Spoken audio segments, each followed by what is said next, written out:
স্বামীকে সর্বদা পায়ের নিচে রাখতাম।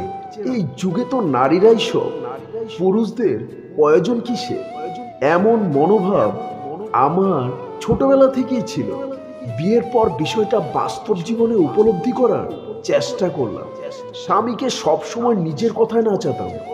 দেখতে বেশ রূপবতী এবং শিক্ষিত হওয়ায় আমি যাই বলতাম স্বামী তাই শুনত। বিষয়টা প্রথম প্রথম ভালোই লাগতো।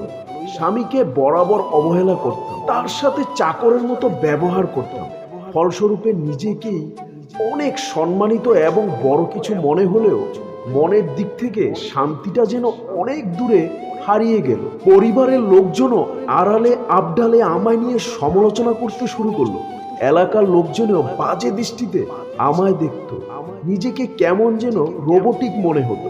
বাবার বাড়ি ঘুরতে গেলাম। এক রাতে মাকে কাঁদতে কাঁদতে বললাম, মা, সবাই তো বলে পুরুষের হাতের রোবট কখনো না হতে। আমি তো ঠিক তেমনই হয়েছি, বরং স্বামীকে আমার চাকর বানিয়ে রেখেছি। কিন্তু মা, আমার জীবনে সুখ নেই কেন? কেন অন্য সব মেয়েদের মতো স্বামীর সংসারে আমার মন বসে না? কেন আমার মনে ভালোবাসার শিহরণ জাগে না? মা হেসে বলল, স্বামীকে চাকর বানিয়েছিস রে মা, আর নিজে যে হয়েছিস চাকরানি, সেদিকে মনে রেখেছিস? সুখ কি করে পাবে? সুখ পেতে হলে রাজরানী হতে হয়, স্বামীকে বানাতে হবে রাজা। মায়ের কথা সেই রাতে আমায় বিস্মিত এবং অভিভূত করলো। ঠিকই তো, স্বামীকে চাকর বানিয়ে নিজে তো চাকরানি হয়ে গেছি।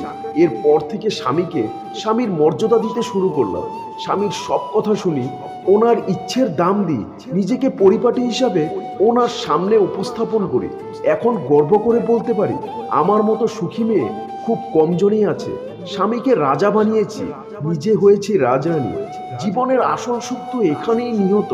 স্বামীকে চাকর না, রাজা বানালে তবেই রানীর সম্মান পাওয়া যায়।